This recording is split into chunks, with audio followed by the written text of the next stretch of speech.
All right, let's talk about the 19th century. This was a time when two colossal forces, one of roaring machines and another of powerful new ideas about who we are, erupted at the exact same time. And in doing so, they basically forged the modern world as we know it. So let's get into it.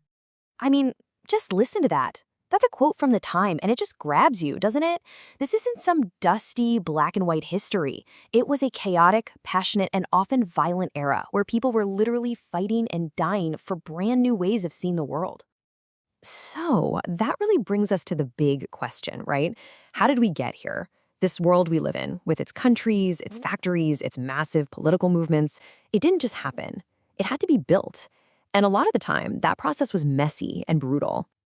And that's our whole focus today. It really comes down to these two huge engines of change. First, you have a technological revolution that completely upended how people lived and worked.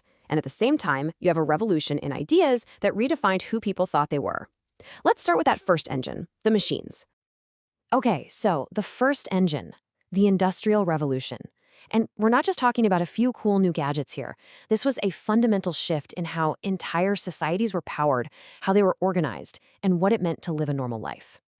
And just look at the speed of this change. It was absolutely breathtaking. You go from Watt's steam engine making factories possible in 1782 to the first public railway in 1830.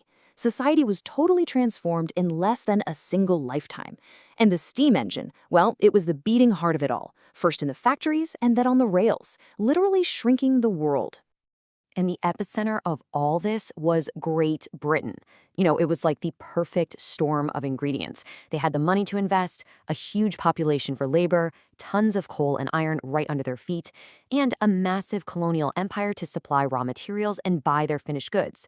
It all came together to make Britain the undisputed workshop of the world. But all of this incredible progress, it came at a huge, huge human cost. By 1830, a staggering 2/3 of the workers in Britain's booming cotton industry were women and children, and the conditions they worked in were often just horrific. I mean, can you imagine? This wasn't just hard work. This was a totally new kind of discipline. It was about turning people into parts of a machine. These factory rules were just ruthless, demanding this clockwork precision that was completely alien to anyone who had grown up with the rhythms of farm life. This was the dark underbelly of progress. Okay, so while that first engine is churning out smoke and steel, a second engine is starting to fire up. And this one is reshaping the world of ideas. It's a revolution in how people saw themselves, and it would change everything they were willing to live and die for.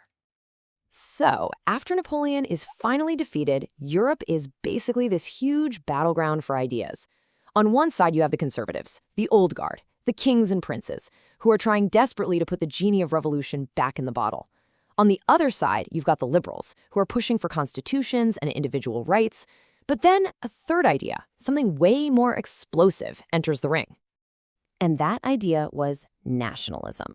Now, this was a game changer. For centuries, your loyalty was to a person, a king, a queen, an emperor. Nationalism completely flips that script. It says your primary loyalty isn't to a ruler, but to your people, a nation of people who share your language, your culture, your history. This idea was powerful enough to tear ancient empires apart and build new countries from the rubble. And this wasn't just some dry political theory. It was pure emotion. I mean, listen to this poem. It's not just a river, it's our river, a sacred symbol of the fatherland that we have to defend with our lives. That's the kind of passion nationalism could stir up. So what happens when you smash these two incredible forces together? You take the raw power of industry and you combine it with the burning passion of nationalism. Well, you get a force that can literally redraw the map of Europe. Let's see how it all went down. And in 1848, it all just explodes. A massive wave of revolutions sweeps across the entire continent, from Paris to Budapest. You have liberals demanding rights, and you have nationalists in places like Germany and Italy fighting to create their own countries. Now, most of these revolts were eventually crushed, but the ideas, you couldn't stop them. And that brings us to the man who really got it, the guy who understood this new, brutal reality, Prussia's Otto von Bismarck. He knew that the old days of polite debate were over. In this new age, real power came from your industrial might, the iron, and your willingness to use it, the blood. Bismarck was no dreamer. He was a stone-cold realist, and he had a plan. He systematically built up the Prussian army into a modern fighting force. Then, he masterfully provoked wars with his main rivals, Austria and France, to knock them out of the way. With every single victory, he stoked the fires of German nationalism, until, in 1871, the German states finally came together to create a brand new German empire. And you see a very similar drama playing out down in Italy. There, it was a combination of Count Cavour, the brilliant political strategist, kind of the brains of the operation, and Giuseppe Garibaldi, the passionate nationalist leader of the Red Shirts, the heart of the movement. Together, they managed to unite the patchwork of Italian states into a single kingdom. So, with Germany and Italy now on the map as major powers, the whole balance in Europe is completely upended. But the shockwaves from industrialization and nationalism weren't just felt in Europe. They were going global, reshaping nations and empires all over the world. Let's take a quick look around. Over in the United States, the industrial North goes to war with the agricultural South over the issue of slavery. It was a horrific civil war, but in the end, it forged a much stronger American nation. Then you've got Russia. After a humiliating military defeat, the Tsar realizes they are hopelessly behind industrially. So what does he do? He frees the serfs in a desperate bid to catch up and modernize. Now, all this change, this cold, hard industrial logic, it caused a huge reaction in art and culture too.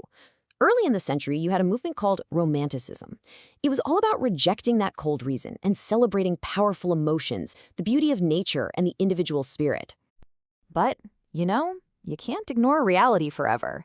As the century dragged on, that romantic view of a beautiful wood just couldn't compete with this. A gritty new movement called realism took over. Writers like Charles Dickens looked at the smog-filled cities, the harsh factories, and the lives of the poor, and they wrote about it with brutal, unflinching honesty.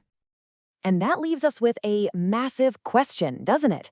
These two engines, industry and nationalism, they created amazing wealth and powerful, unified countries. But they also unleashed fierce competition, arms races, and bitter rivalries. So, did the 19th century build the modern world, or did it just light the fuse for the global conflicts that would nearly destroy it in the 20th?